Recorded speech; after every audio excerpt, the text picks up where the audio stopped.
Hi, my name's Bianca. And this year, my family didn't forget me. They just didn't make space for me. No room, no explanation, not even a glance when I showed up.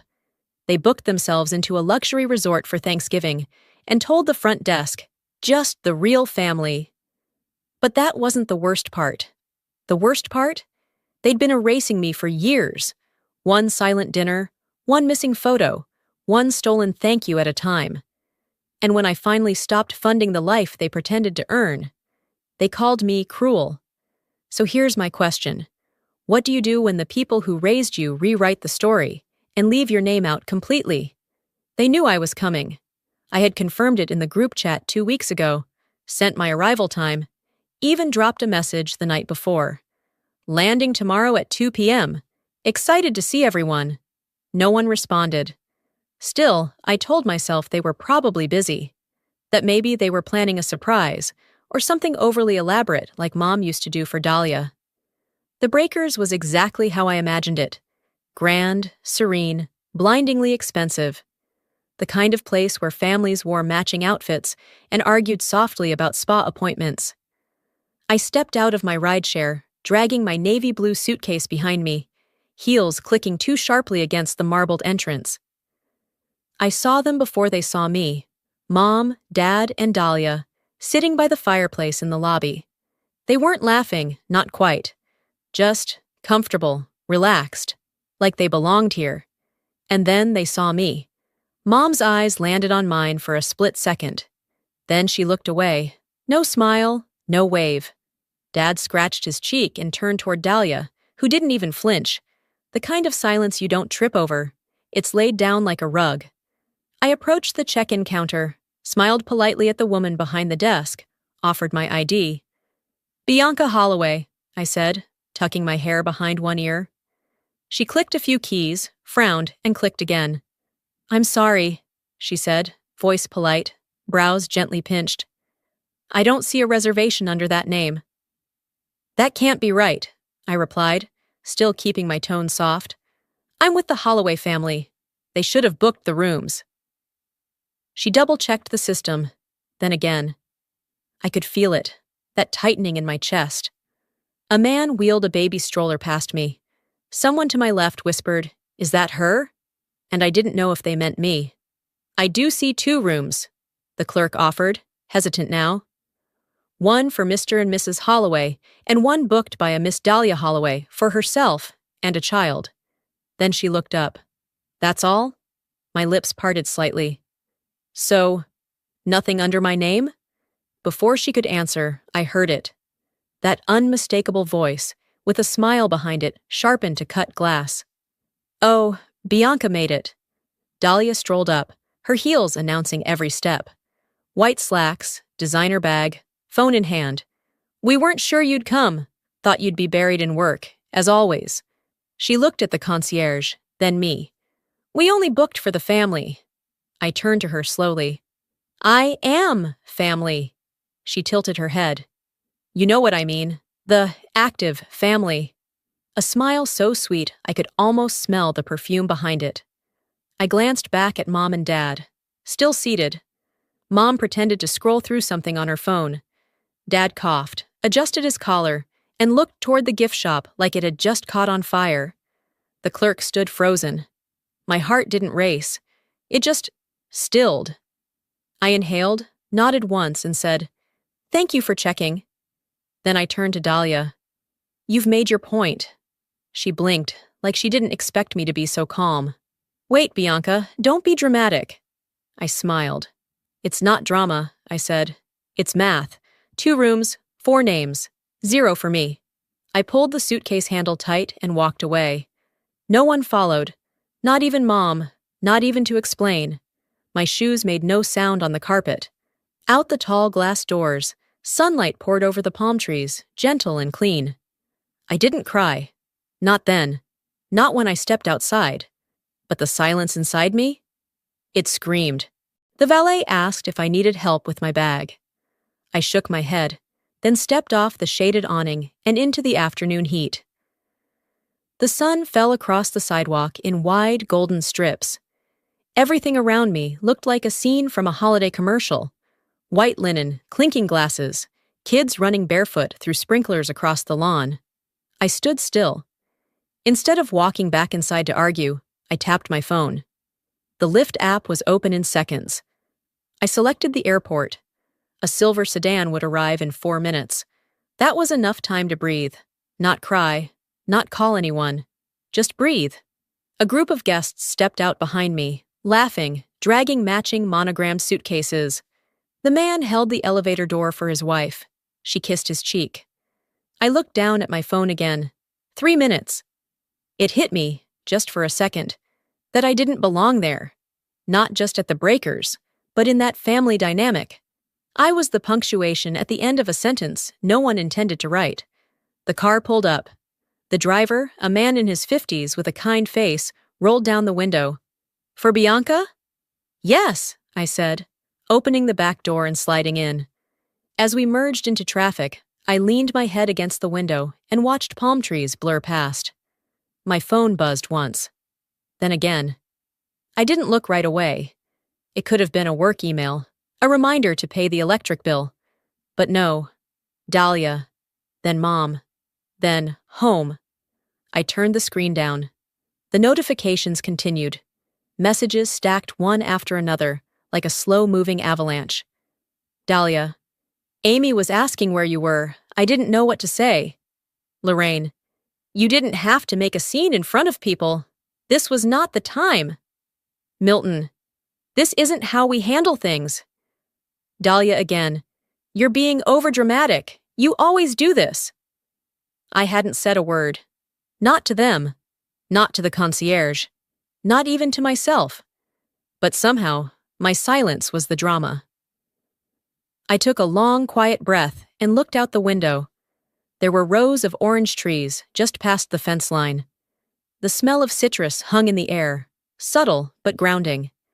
It wasn't rage I felt, not quite. It was a rising certainty. They never called when I got the grant. Not when I was awarded that startup fellowship in D.C., or when my research hit peer review. No group text. No, we're proud of you. Not even a heart emoji from Mom. But now that I'd left the lobby without permission, suddenly I was the headline. The driver turned onto the road toward the airport. You okay back there? He asked gently, glancing in the mirror. I will be, I said. I muted my phone. 42 missed calls, 8 voicemails. I tapped on one just to see. It was Dahlia. You left Amy hanging. She brought your favorite candy. I mean, you know how much she looks forward to seeing you? You couldn't stay for just one dinner? We were trying to have a nice family weekend. The tone wasn't angry. It was performative, like she was rehearsing for someone else's sympathy. I deleted it. Then the rest. Somewhere between the second turnoff and the airport entrance, my shoulders stopped clenching. I arrived at the terminal, stepped out, thanked the driver, and walked into the chill of artificial air conditioning. The high ceilings echoed with rollaway bags and boarding announcements. I checked the next available flight. The cost didn't matter. While waiting in line, I opened my phone again. This time, I saw a text from a number I didn't recognize. You could have just stayed quiet, but you made a scene. Hope it was worth it. No name, no context, but I knew who it was. I locked the screen, placed the phone in my coat pocket, and looked up at the flight board. My gate was posted. They weren't angry because I left. They were angry because I didn't stay to be controlled. I found my seat by the window, row 14. The aisle was still busy with passengers trying to fit oversized bags into overhead bins. I leaned against the cold window pane and exhaled slowly as the plane began its taxi down the runway. The hum of the engine rose, steady and deep, but my chest was still louder. Not panicked, just full. Like a glass one tilt away from spilling. Somewhere beneath us, Palm Springs shrank into tidy neighborhoods and then into open, endless sand. I didn't cry. I don't think I even blinked. My phone was in airplane mode, tucked into the seat pocket, out of reach, and still too close. I wasn't thinking about the hotel, or the text, or the sound of Dahlia's voice when she said, "the real family." That would be too obvious. Instead, what showed up, uninvited but familiar, was a Tuesday in October when I was 12. I had set the table myself. No balloons, no cake, not even a happy birthday from anyone before school. Dad had gone to a tennis mixer, Mom had a migraine, or said she did. That night, I boiled pasta, poured a little sauce from a jar, and sat down alone at the table. I had wrapped my own gift weeks earlier, a second-hand paperback I'd picked up at Goodwill and saved, just to feel like something arrived for me. They remembered Dahlia's 14th with sushi trays, a photographer, and a weekend rental at the lake. The photo from that day lived on our fridge for years. Me? I learned how to clear plates without making a sound. That wasn't the worst part. The worst part was that I never expected different after that. I closed my eyes and let my head rest against the seat. The hum of the cabin surrounded me like a blanket, muffled but not comforting. A few years ago, we had a family dinner. Just the 5 of us: Dad, Mom, Dahlia, Amy, and me. It was after my startup's second round of funding. I had just signed a contract with a federal research grant. But the conversation that night wasn't about that. It was about how Dahlia helped my parents secure their home refinance. How smart she was with numbers. You know, she even helped us cover the down payment, Mom said, gesturing at Dahlia with her wine glass. I remember sitting there, chicken half cut, and wondering if my mother actually believed that. I was the one who wired the money. I was the one who absorbed the tax penalty so they wouldn't lose the deposit. I had the paperwork, I had the receipt, but I said nothing. I cut another piece of chicken and nodded like everyone else. There's something about being erased that doesn't always come with malice. Sometimes it's just indifference. And honestly, I'm not sure which one hurts more. The flight attendant passed by with a cart. I waved her off gently and turned my head to the opposite window. Somewhere in my carry-on was a folder labeled Documents, Personal, Family. Inside it was everything I'd kept. Emails, bank transfers, screenshots. I never planned to use it. It just felt safer knowing it existed. On a visit home a while back, I wandered into the hallway near the guest bathroom and saw a new addition to the wall.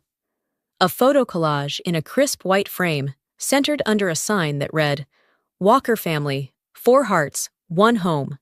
There were 12 photos. Mom and Dad in Key West, Dahlia and Amy carving pumpkins, a Christmas brunch, a summer picnic. Me? Not once. Not in the background. Not even blurred in the corner. I didn't say anything.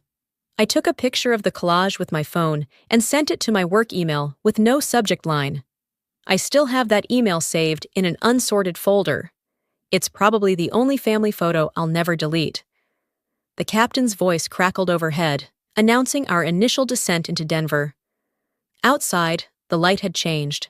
The sky was still, no sunset yet, just that gray-blue tint that always came before it dipped into orange.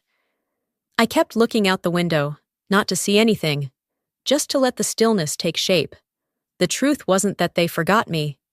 The truth was, they remembered exactly how they wanted the story to go. By the time I got home, the sky over Denver had faded to a soft, dry gray. The apartment was still as I left it, quiet, with that faint metallic scent of cold air that sneaks in through the window seals. I dropped my keys in the dish by the door and turned on the living room lamp. A pool of yellow light pushed back the dimness. I didn't even take off my coat before opening my laptop. It woke up instantly. 46 unread emails. The names popped out first. Mom, Dad, Dahlia. Then a couple from mutual friends of the family, the type who never really spoke to me, unless it was about Dahlia's birthday party plans, or if I could recommend a good dermatologist. One subject line read, "Are you okay?" The next, "This is not how we do things." I didn't respond. Instead, I opened a folder tucked deep in my cloud drive. Family transfers, receipts. I had saved every wire confirmation, every tuition bill I'd paid for Amy, every invoice I had covered and signed for over the past 8 years. Not out of spite, out of instinct. People forget things too easily when it's convenient. Scrolling through the files, I clicked open the PayPal receipt from last Monday. $327.44 for Amy's school's Thanksgiving-themed photo shoot. I had paid for it without being asked. Dahlia hadn't thanked me. She never did. But the very next day, she posted a glossy portrait of Amy in a knitted sweater and corduroy dress with the caption, "So proud to support Amy's dreams, always." No tag, no mention, just her holding the spotlight like it belonged to her by birthright. I could have commented, could have said, "Glad it worked out," or "You're welcome." But what would that have solved? The game wasn't about gratitude, it was about erasing me so she could be the one applauded. I minimized the window and leaned back in my chair, staring at the ceiling for a beat too long. Eventually, I opened another folder, older than the first. It held digital slideshows, ones I designed over the years for family reunions. I had arranged the photos, edited the transitions, even timed them to soft instrumental music. I clicked through one from last year. Dahlia, Amy, our parents, extended cousins. Me? Not once. There were photos I had taken, shots I remembered because I was the only one holding the camera. But somehow, in the final version, I was absent. Not blurry, not turned away. Just removed. That's when it hit me. They didn't mind using what I built. They just didn't want me standing in front of it. I got up and walked over to the side table near the bookshelf. Inside the second drawer was a small navy blue gift box, unopened, with a silver ribbon still crisp and smooth. I'd brought it to give to Amy, something I had picked up during a business trip to Portland. A simple pearl hair clip, elegant, modest. Something I thought she'd wear when she was older. Something not meant for a camera. The note inside was still there. For you, not for posting, just because. I didn't unwrap it. Instead, I placed the box back in the drawer and slid it shut. That kind of silence doesn't scream, it lingers. I sat back down at my desk, opened a blank draft in my email, typed out one sentence. Since I'm not part of the family, effective immediately, I'm also not part of the payroll. No salutation, no punctuation after that. I hovered over send, then clicked save as draft. Some things weren't meant to be delivered yet. But the words? They were no longer stuck. The next morning came quietly, with a pale, frost-edged light cutting across the living room rug. I made coffee the same way I always did. 1 scoop too strong, black, no sugar. I drank it standing up by the window, watching Denver begin to move again after the holiday. It was the day after Thanksgiving, and while most of the country was hunting for deals or rolling back into bed, I was putting on my best Navy suit and heading to Boulder. By 9, I was backstage at the Colorado Biotech Leadership Summit, flipping through a folder of talking points I didn't need. I'd written them, lived them, bled for them in labs and boardrooms no one in my family ever cared to ask about. But today wasn't about proving anything. It was about showing up because I always had. The ballroom was packed, rows of scientists, investors, academics, 2 federal officials from the NIH Grant Committee, and a few startup CEOs who'd once tried to take credit for my work. I walked up the side aisle as they introduced me, not a tremor in my step. I took the stage, looked out into the sea of eager, curious faces, and spoke for 32 minutes about the ethics of AI in pharmaceutical trials. They listened. They took notes. They clapped, standing, loud, and longer than expected. Afterward, someone from the Denver Post snapped a photo as I shook hands with one of the grant officers. I wasn't looking at the camera. I was looking at the projection behind me. My own slides, my name bold and quiet under the phrase, Lead Researcher, Phase 2, Authorization Confirmed. Hours later, I got a Google alert. A business blog ran a short piece. Colorado's biotech maverick, the mind behind quiet impact. I didn't repost it, didn't forward it to the family thread. Not because I didn't care, but because I already knew who wouldn't. That night, back in Denver, I curled up on my sofa with a wool blanket and my laptop. I was checking emails when I saw a notification from Instagram. Idalia Holloway just posted for the first time in a while. I tapped it open. There she was, on the rooftop of the Ivory, posing with Amy, wine glass in hand, ring light reflecting off her cheek. Caption: nothing better than family time on a rooftop that reminds you where you belong. My mouth curved, just barely. I knew the rooftop. I'd helped design it 3 years ago when my firm invested in the Ivory's sustainability upgrade. I didn't put my name on the investor list. I owned 17% through a silent holding group. But I picked the teak benches and the solar lighting specs. I chose the curved railing so kids like Amy couldn't climb over. They were sitting on my roof, posing like they owned the view. And the world kept clapping. I set my phone down and opened my inbox. A grant update from NIH had come in, routine. I meant to forward it to one of my junior analysts, attach my notes. But I was tired, clicking too fast. My fingers slipped. Instead of forwarding, I hit reply all to the last group thread with my family. The message read, excited to lead Phase 2 implementation. Thanks to the board for the continued trust. Ready to push forward with the full ethics framework next quarter. 5 minutes later, my phone buzzed. Dad? Wait, you're leading what? I didn't respond. 2 minutes after that, Dahlia. Why didn't you tell us this? You could have said something. That's huge. I looked at her message for a moment, then typed back a single period and hit send. No words. Just the smallest signal that I saw her scramble, and that it wasn't mine to soothe. Later that evening, I checked LinkedIn. A message waited from my cousin Ethan, who I hadn't spoken to in years. You're kind of a legend in my department. Didn't even know we were related. Wild. I stared at the message for a long time. Then I smiled. Small, quiet. Not for anyone else. The smile faded by the time I brushed my teeth. I stood over the sink in my bathroom, staring at the way the overhead light cast sharp lines across my face. The mirror didn't offer any revelation. Just me, makeup gone, hair pulled back, eyes still sharp.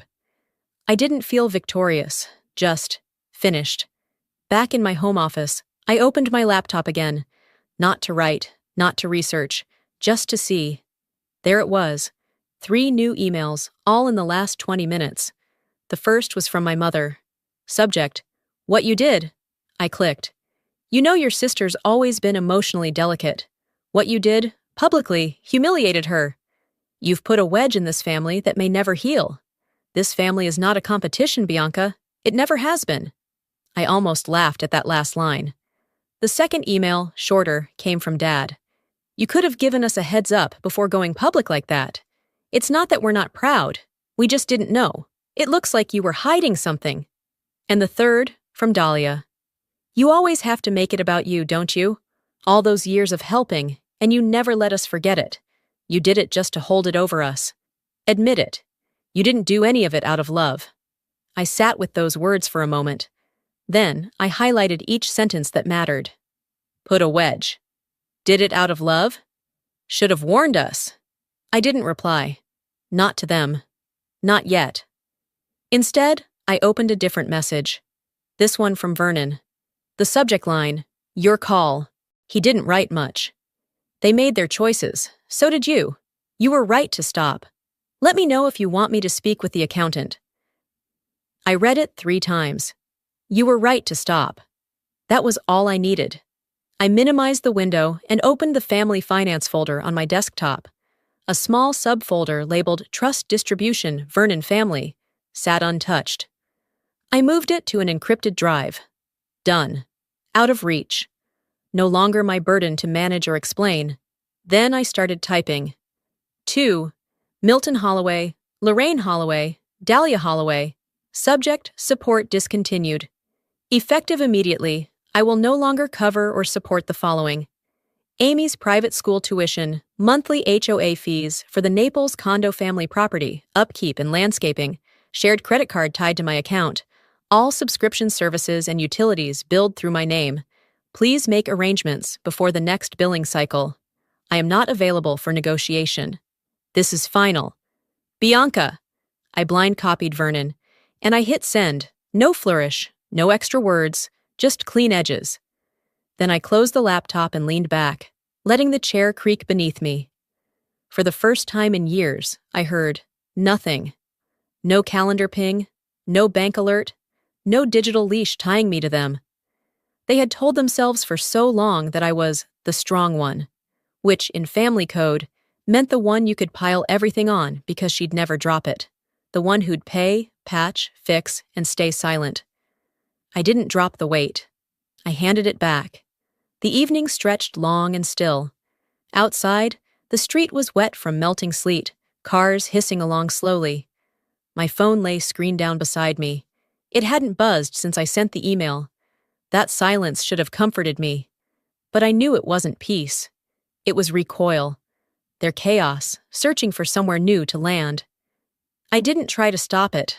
I logged out of every shared account, Netflix, Hulu, Amazon Prime, deleted the guest Wi-Fi profile I'd set up at their place 2 years ago, changed the password to the Dropbox folder labeled Amy's Tuition Records.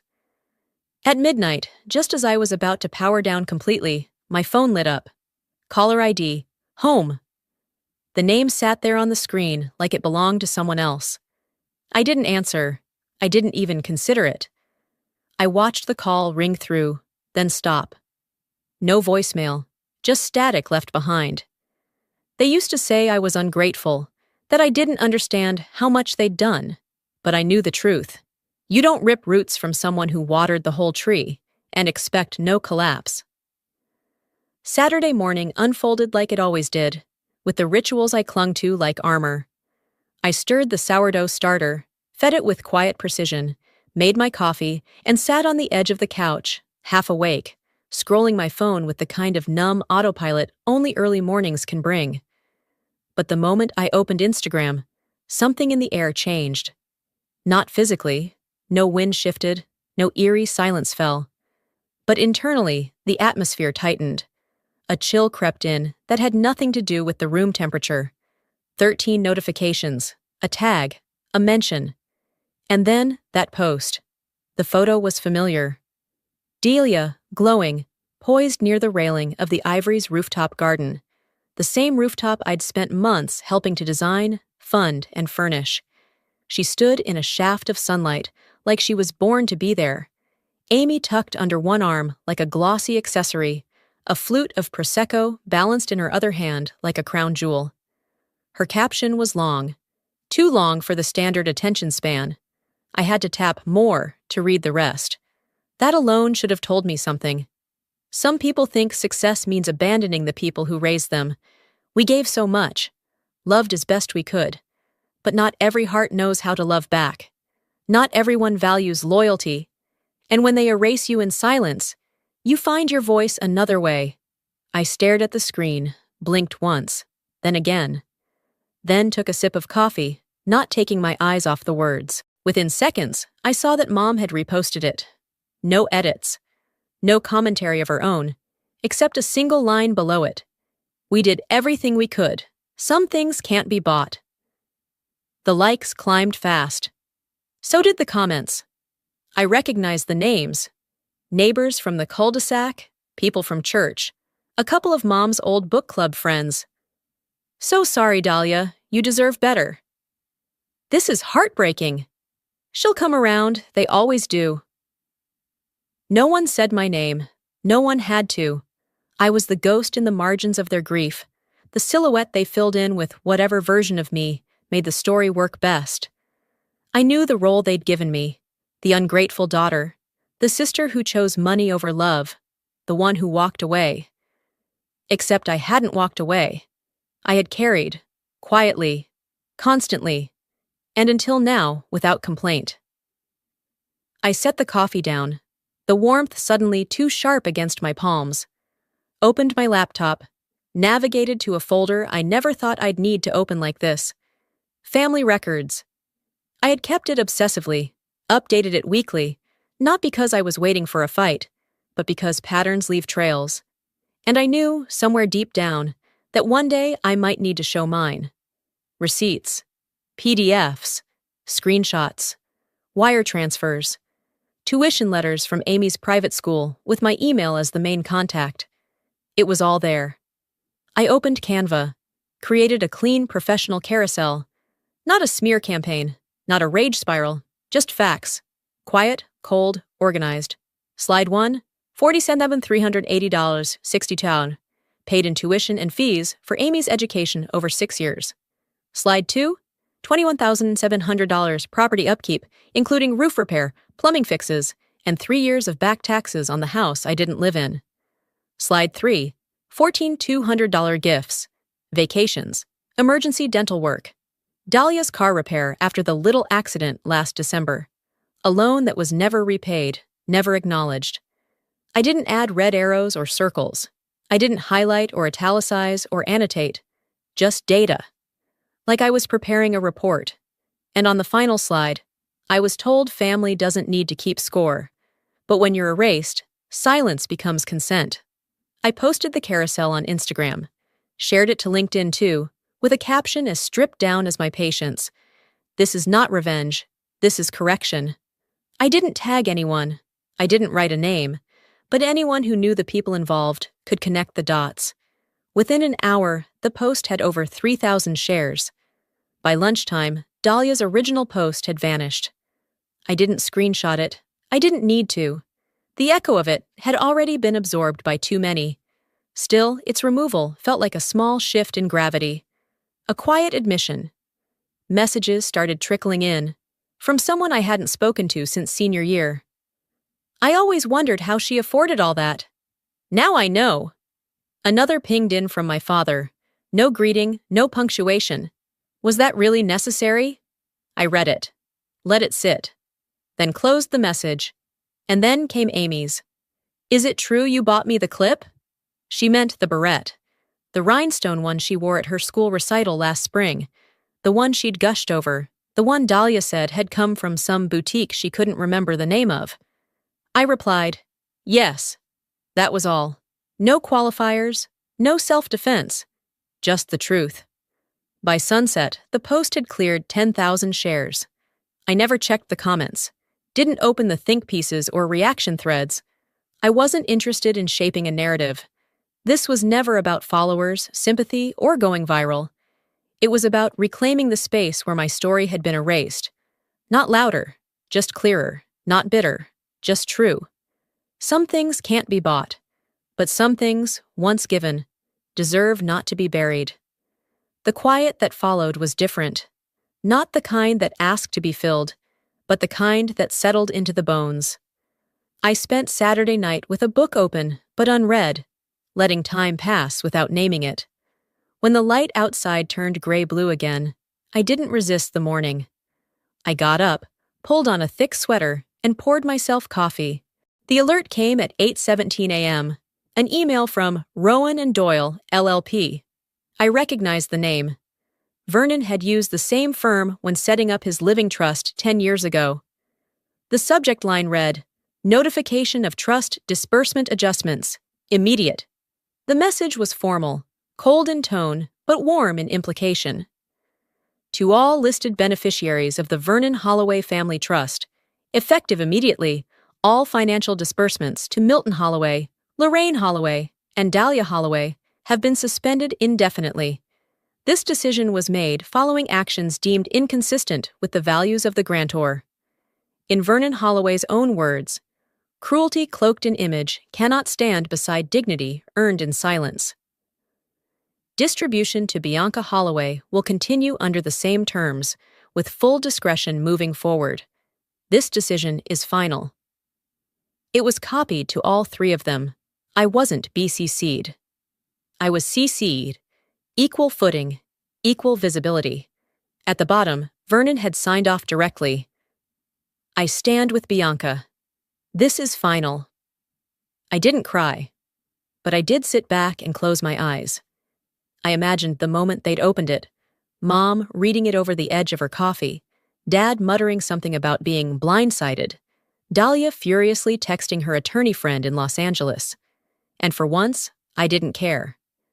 I scrolled through Facebook on instinct and saw Lorraine had posted something cryptic, probably aimed at whoever would listen. Sometimes it's the ones closest to you who cut the deepest, and still, you pray for them. Underneath, a friend had commented, "Did Vernon really cut you off?" She hadn't replied. Dahlia's Instagram account had disappeared completely. Not just the post, the whole profile. I didn't bother checking LinkedIn. By midday, I had jazz playing softly through the speakers. The smell of bergamot tea filled the room. I opened my planner and flipped to the next quarter's budgeting sheet. I crossed out one line in red, family disbursements, $3,000 month. Next to it, I wrote, Q1 R&D expansion, green light. There was a photo frame on my desk now. I hadn't always had one, but I'd printed all still from the summit. Me, mid-speech, hands open, eyes steady. It wasn't for social media. It wasn't a message. It was just for me. When the email arrived from Amy that afternoon, I almost didn't open it. But the subject line was simple. Just wondering. Inside it read, Mom's crying. Grandpa won't talk to her. Are you okay? I miss you. I stared at it for a long time. My fingers hovered above the keyboard, then moved the email into a folder labeled For Later. Not because I didn't care, but because I knew that any answer right now would be too soon, too complicated, and too heavy for a child to hold. By the time the sun had started to dip, I'd gone for a short walk, cooked a meal that didn't come from a microwave, and made peace with the fact that this version of life, wasn't a temporary chapter. It was the book I was finally writing on my own terms. I closed my laptop, exhaled slowly, and whispered into the still room. They lost me long ago. They just hadn't realized it, until now. The days that followed were quiet, in a way I hadn't known quiet before.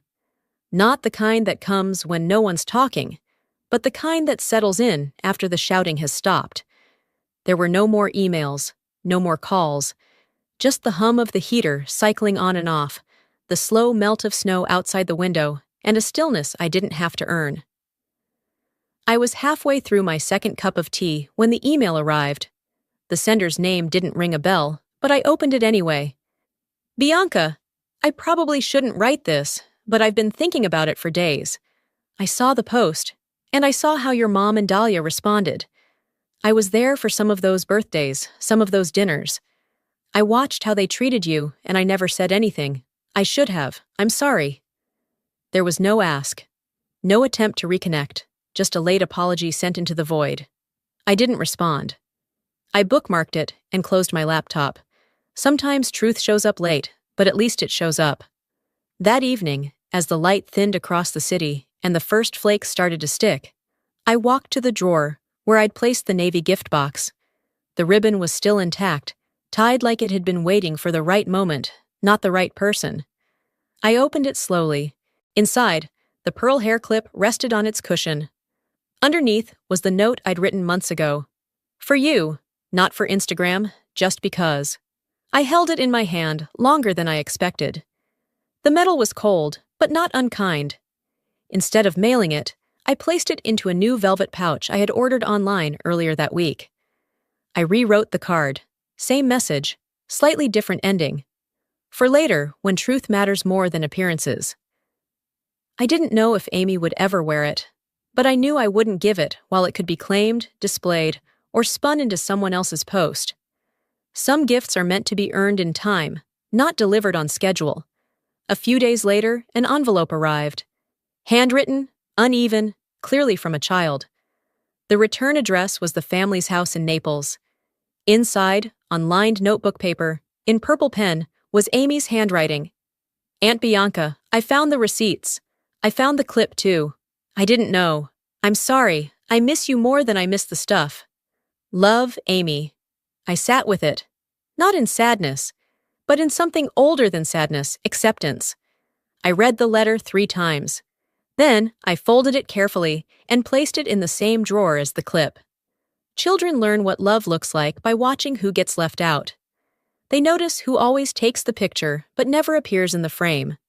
They know who pays, even when no one says thank you. And eventually, they figure out who kept showing up. Until they didn't. That week, I met Vernon for tea. We didn't talk about the fallout. We didn't need to. We discussed his neighbor's dog, a grant application I was reviewing, and the merits of mulled wine versus spiced cider. He handed me a newspaper clipping he thought I'd like, an op-ed about women building without permission. I tucked it into my purse and made a mental note to read it before bed. Back at home, I typed notes for a proposal I'd been thinking about quietly for years. A foundation in my name for first-generation women entering STEM fields. Not splashy, not performative, just real help behind the scenes, where I like to live. I didn't announce it, I didn't post it, but I built it. And I funded it with the same resources they once called extra money when they thought I'd never say no. On my desk, I kept the photo from the summit. Just one image, no caption, no digital proof. Just me, arms open, explaining something too complex for the people who had always seen me as the one with no voice. As I walked past the mirror near the entryway, I caught my reflection. No filter, no shame. Not younger, not broken. Just here. Forgiveness isn't the door I walked through, I whispered aloud, barely moving my lips. But I found the window, and I opened it,